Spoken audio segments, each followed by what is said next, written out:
Wiggy, wiggy, oh, wiggy, oh, wiggy, oh. Hold up, wiggy, oh, wiggy, oh, Cause that wiggy, bitch go oh, pew when I shoot, it's on mute. That bitch go pew when I shoot, it's on mute. Assalamualaikum. Salam. Selamat pagi anak-anak. Baik ibu. Sehat semua? Sehat. Baiklah. Sebelum kita memulai pelajaran hari ini, kita berdoa dulu ya menurut agama masing-masing. Berdoa mulai. Berdoa selesai. Baik, sebelum kita memulai pelajaran hari ini, kita absen dulu ya. Ana, Rahma, Nurul, Mitria. Baik, cuma Nurul ya yang tidak masuk. Hari ini kita belajar IPA, mengenali macam-macam daun.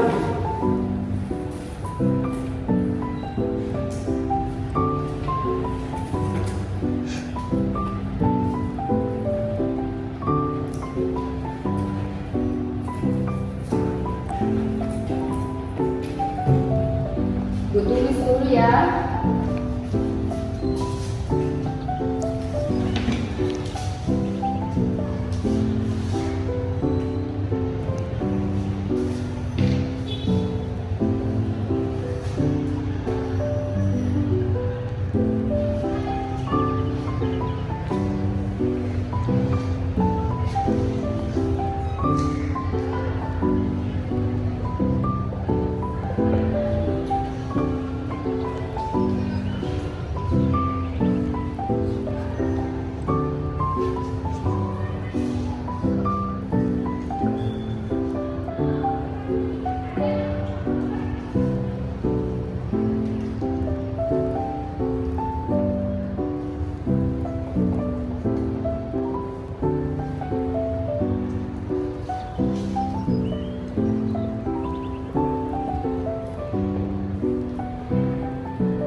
Kita tujuan untuk pengamanan siswa mampu mengidentifikasi jenis-jenis daun, yaitu ada 4 macam jenis daun. 1. Menjari, menyirip, 3. Melengkung, 4. Sejajar. Nah, ibu bawa ibu paham dulu ya. Di sini ada daun singkong,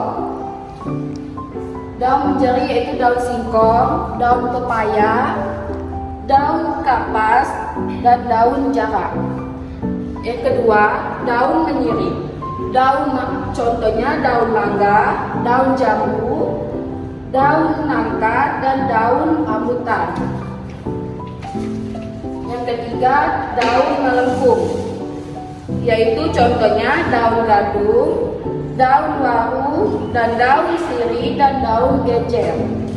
Yang keempat, daun sejajar, yaitu daun tebu, daun padi, daun jagung, dan daun kelapa. Nah, ibu bawa contohnya. Contoh pertama,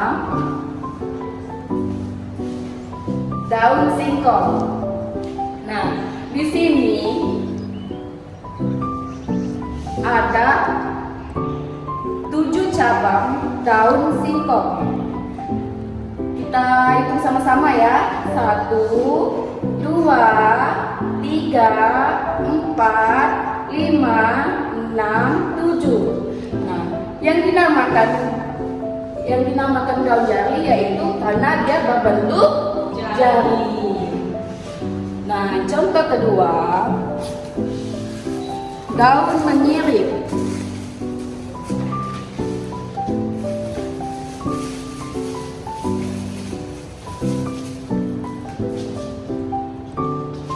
Nah, daun menyirip, kenapa dikatakan daun menyirip? Seperti contoh daun mangga.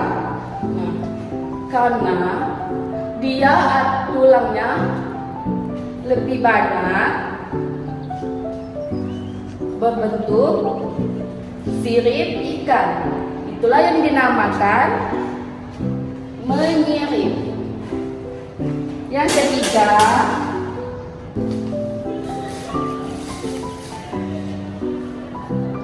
daun melengkung.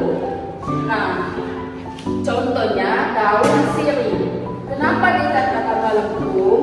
Karena dia berbeda dari daun yang lain, karena dia lebih melengkung daripada daun mangga dan daun singkong. Yang terakhir, daun sejajar. Kenapa dikatakan daun sejajar? Karena dia lebih sejajar dari daun lain. Dia sama, ini yang dinamakan daun, ini yang daun kelapa. Contohnya, dia lebih sejajar. Inilah yang dinamakan daun sejajar. Karena tulangnya satu, karena bentuknya sama rata. Baiklah, di sini ibu ada soal. Kita buat kelompok, yaitu 4 kelompok. Nah, dapat dipahami. Nah, di sini ibu jelaskan dulu. Pertanyaan 1, perhatikan sekelilingmu. Lihatlah ada berapa jenis tumbuhan dengan berbentuk daun yang beraneka ragam. 2, amati tumbuhan yang ada di lingkungan sekitar kalian dan membedakan tumbuhan tersebut berdasarkan jenis tulang daun. Yang ketiga, tuliskan nama tumbuhan tersebut di dalam kolom sesuai dengan bentuk tulang daun yang memiliki tulang daun menjajar, menyirip, menjari, melengkung atau sejajar. Yang keempat, tuliskan hasil pengamatan kalian dalam bentuk laporan sederhana. 5, tuangkan kreativitas untuk membuat laporan hasil pengamatan dalam bentuk yang menarik. Nah, di sini ibu buat kolom.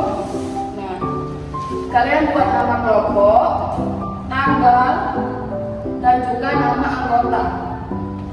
Nah, kalian isi, yaitu ada nama daun jari, daun menyirip, daun melengkung, dan terakhir daun sejajar. Kalian isi yang ibu jelaskan tadi.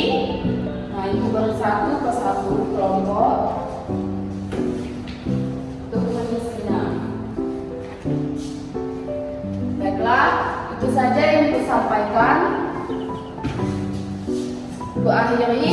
Assalamualaikum warahmatullahi wabarakatuh.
cair dari wujud cair berubah menjadi wujud gas dinamakan menguap, dan dari wujud gas menjadi cair itu artinya mengembun. Dari gas menjadi padat itu mengkristal, dan dari padat menjadi gas itu menyempit. Adapun mengapa benda dapat berubah-ubah? Yang pertama itu dari suhu, yang kedua itu dari ukuran benda, dan yang ketiga dari jumlah zat. Jadi ada berapa macam perubahan benda? Ya, benar. Yang pertama membeku, yang kedua mencair, yang ketiga menguap, yang keempat melembut, yang kelima mengkristal, dan yang keenam menyempit. Di sini ibu ada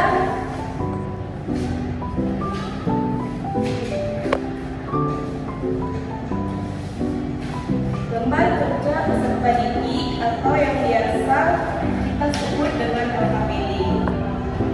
Di sini kita akan membagi kelompok karena kita di sini akan melakukan suatu eksperimen ya. Untuk eksperimen di sini sudah ibu tuliskan petunjuknya. Terus di sini ada alat dan bahannya.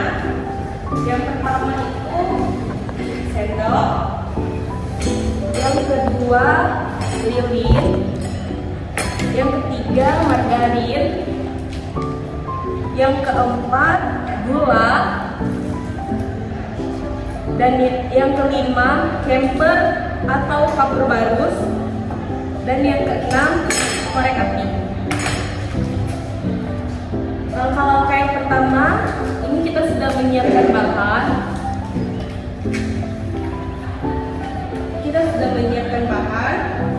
Terus di sini kita yang kedua menyalakan lilin dulu ya.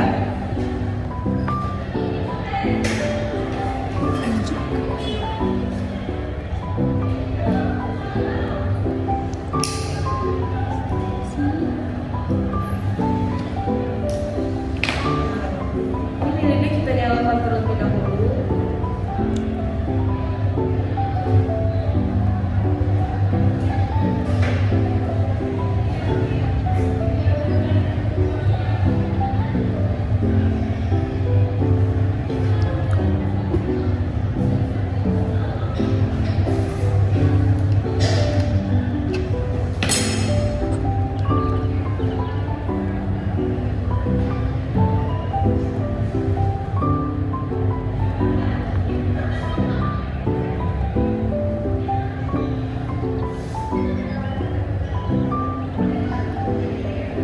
Kemudian kita buka margarinnya. Selanjutnya kita taruh di sendok.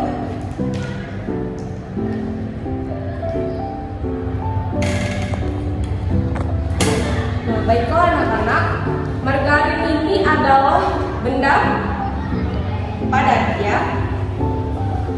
Kita taruh di atas lilinnya.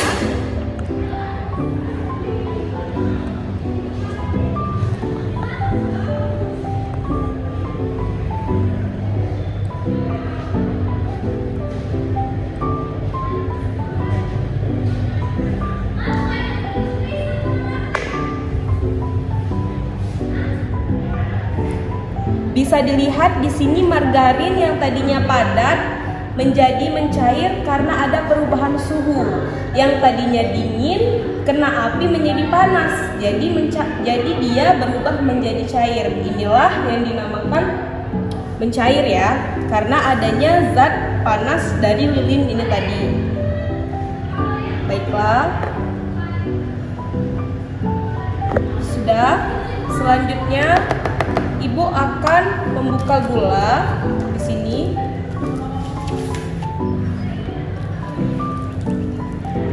Membuka gula.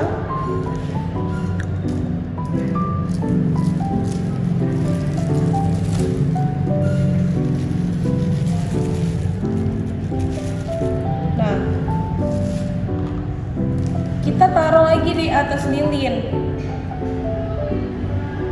Gula ini kan zat padat. Kita taruh di atas lilin yang ada apinya. Jadi ini dia ada perubahan kalornya. Bisa dilihat di sini gula juga mencair. Berarti di sini kita dapat membuktikan bahwa benar adanya jika suatu perubahan benda itu dapat berubah karena keadaan. Karena di mana tempat dia berada, misalkan di ruangan panas, dia berubah menjadi cair. Kalau kena api dia. Nah yang terakhir ini camper ya, atau kapur barus.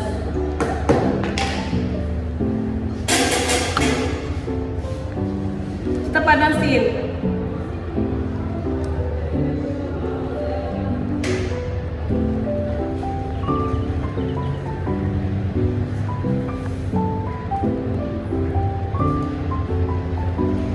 Mencair juga ya. Bisa dilihat di sini campernya juga mencair. Sudah. Berarti sini dapat dibuktikan bahwa benar adanya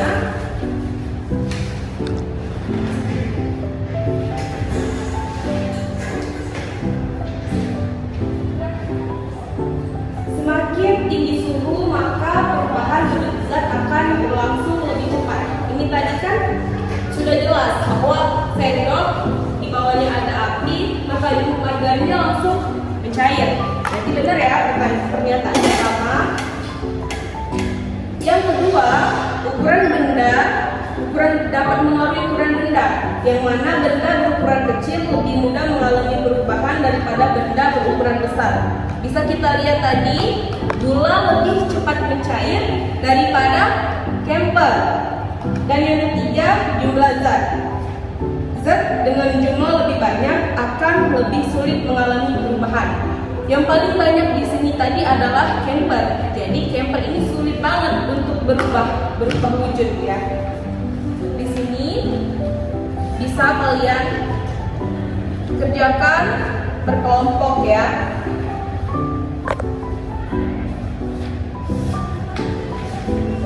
Nanti dibagikan. Hasil pengamatan tadi, yang pertama mengapa lilin meleleh setelah dipanaskan. Yang kedua, perubahan wujud benda apa yang setelah mentega dilelehkan di atas lilin. Yang ketiga, apa yang terjadi apabila es dipegang oleh manusia? Mengapa terjadi hal itu? Yang keempat, bagaimana perubahan wujud gula setelah dilelehkan? Yang keenam, menjelaskan apa yang terjadi setelah camper dipanaskan. Yang keenam, apakah semua benda akan membeku secara bersamaan setelah tidak dipanaskan? Yang ketujuh, mengapa camper atau kapur barus lebih cepat terbakar? Yang kelima, yang kedelapan, kenapa tetesan lilin yang terkena udara akan mengeras kembali? Nah, di sini sudah disiapkan. Kalian menulis kesimpulannya di sini. Sudah jelas ya anak-anak ya? Baikkan dulu. Kerjakan di rumah. Baiklah. Tidak ada yang mau ditanyakan? Kalau begitu, pembelajaran hari ini selesai. Ibu akhiri. Assalamualaikum warahmatullahi wabarakatuh.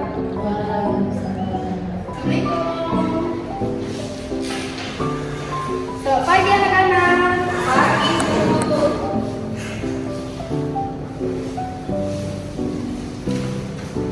Baiklah, sebelum memulai pelajaran hari ini, kita berdoa terlebih dahulu menurut percayaan masing-masing. Doa mulai. Berdoa selesai. Ibu absen terlebih dahulu ya. Ada yang tidak masuk? Ada Bu. Siapa? Mimria. Kenapa dia tidak masuk? Sakit Bu. Oh, ibu absen dulu ya. Inul, saya Bu. Nurul, hadir. Rahma, Hadir. Mimria saja yang tidak masuk ya? Ya Bu. Ada yang tahu kita mau belajar apa hari ini? Tidak tahu Bu. Oke. Kita hari ini belajar IPA ya.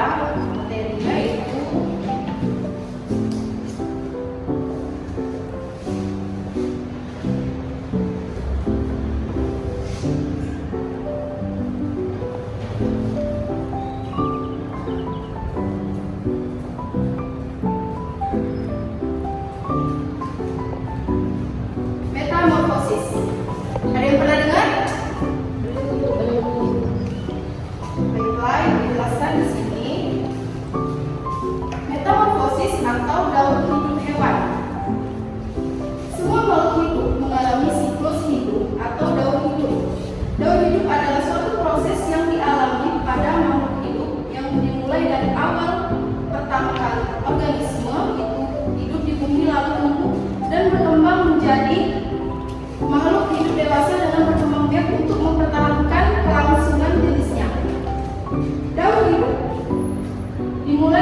kelahiran dari perut induknya atau menetas dari telur hewan semakin besar saat masa pertumbuhan dan berkembang menjadi hewan dewasa. Adapun metamorfosis di sini yaitu perubahan bentuk hewan secara bertahap setelah kelahiran atau penetasan hingga dewasa. Sebagian besar daun hidup hewan tanpa mengalami metamorfosis, contohnya daun hidup kucing, anjing, dan ayam. Sebagian kecil hewan di bumi ini mengalami metamorfosis pada daun hidupnya, contohnya kupu-kupu, kecoa, dan lain-lain.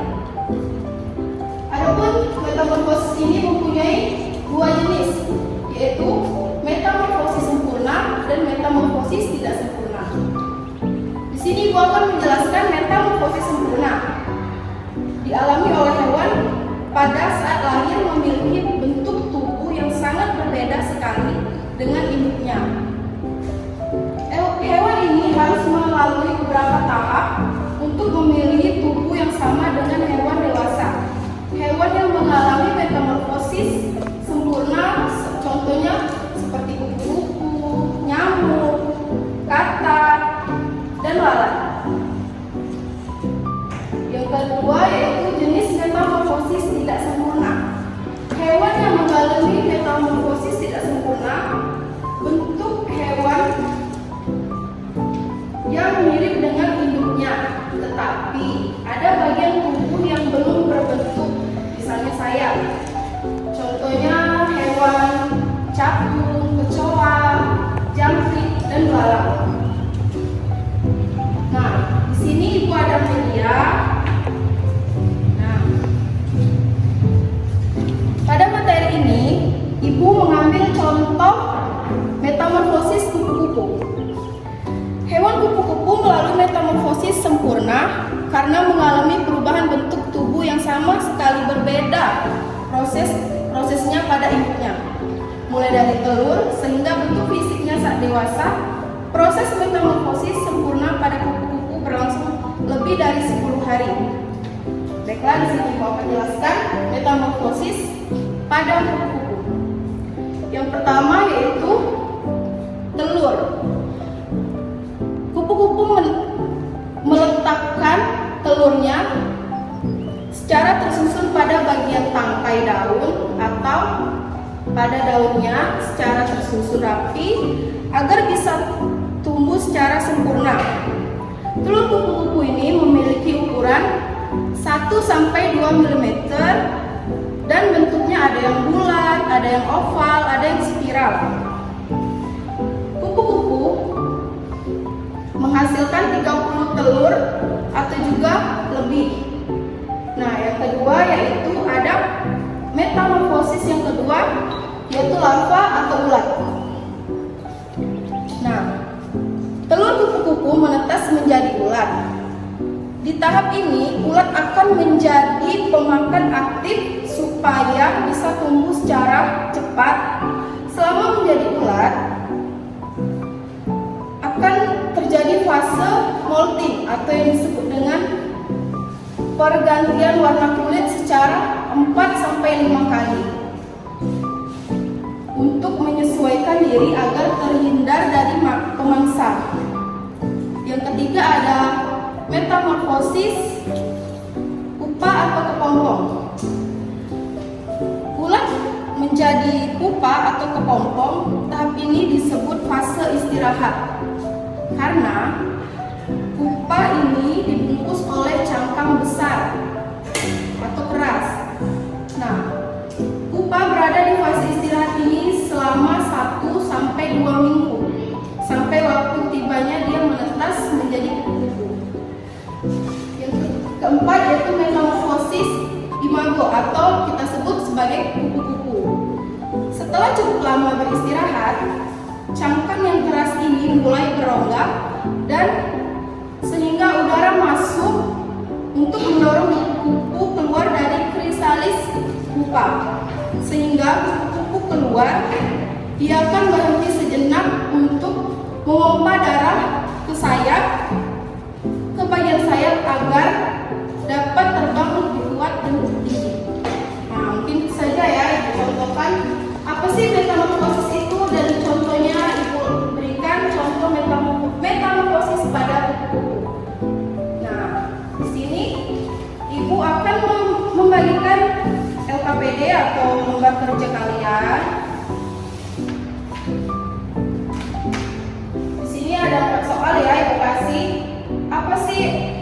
kalian kerjakan di sini apa yang dimaksud dengan daur hidup hewan. Yang kedua, apa yang dimaksud dengan metamorfosis. Yang ketiga, sebutkan metamorfosis beserta pengertiannya. Dan yang keempat, kalian buat satu metamorfosis yang berbeda dan minggu depan kalian jelaskan di depan kelas. Ini Ibu bagikan.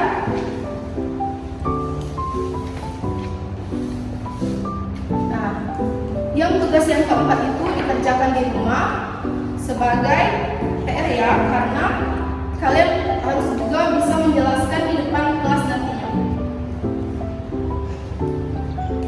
Mungkin itu saja materi dari Ibu hari ini. Ibu akhiri. Wassalamualaikum warahmatullahi wabarakatuh. Waalaikumsalam warahmatullahi wabarakatuh.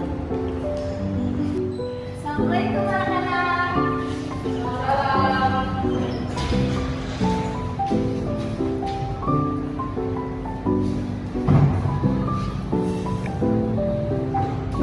Selamat pagi. Pagi. Apa kabarnya hari ini? Baik. Baik. Alhamdulillah ya. Iya Bu. Sebelum membuka pelajaran pada pagi hari ini, ada baiknya kita membaca doa terlebih dahulu. Berdoa mulai. Berdoa selesai. Baik, sekarang Ibu absen dulu ya. Iya Bu. Apakah ada yang temannya tidak masuk? Tidur.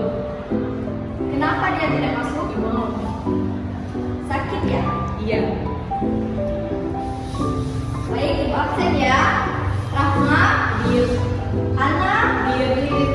Fitria, bude. Bude, iya. Katanya tadi Indul cuma yang tidak masuk. Oh iya, lupa. Baiklah ya.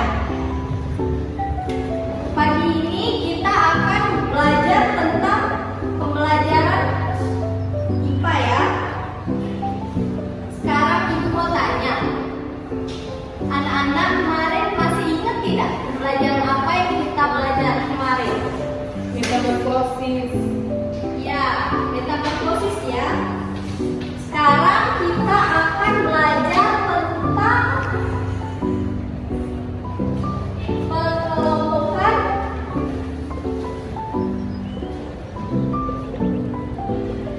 hewan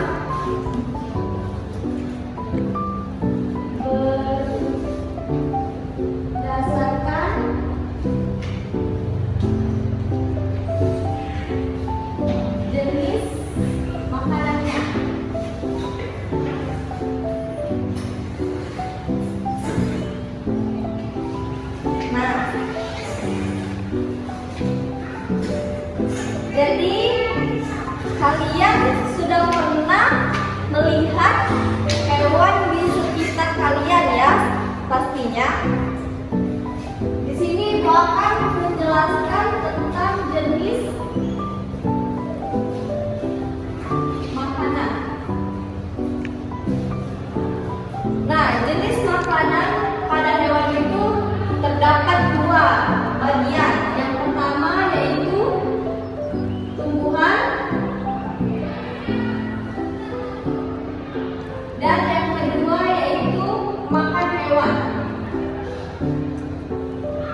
Kambing. Kambing.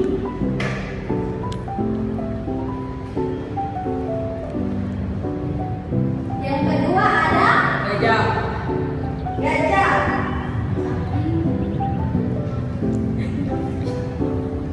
Yang ketiga sapi. Yang ketiga ada omnivora. Omnivora hewan pemakan daging dan tumbuh-tumbuhan. Yang pertama ada ayam. Yang kedua Bebek. bebek. Yang ketiga kucing. Kucing.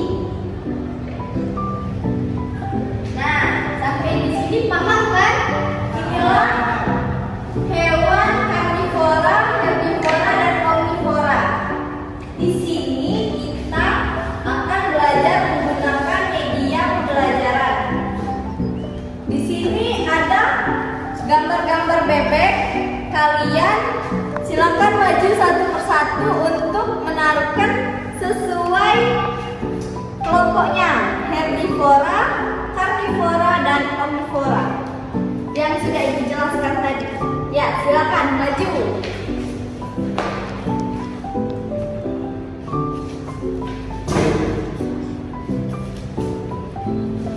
Apakah benar kambing ini termasuk golongan herbivora? Benar. Ya, karena kambing memakan tumbuh-tumbuhan ya. Ya, silakan Anda.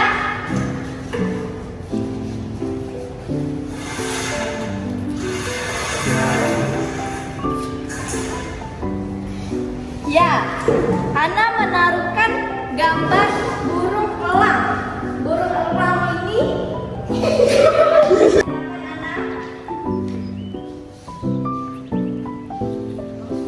ya, kita lihat di sini Ana mengambil gambar burung elang. Apakah burung elang ini termasuk golongan karnivora? Benar ya, karnivora yang memakan daging. Nah, di sini kalian sudah jelas semua ya. Baik, sekarang Ibu akan mengasihkan kalian LKPD atau lembar kerja untuk kalian latihan nanti ya. Ini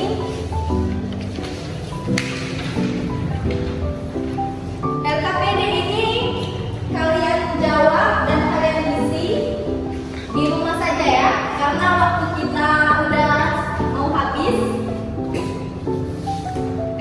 Dan sebelum kita mengakhiri pelajaran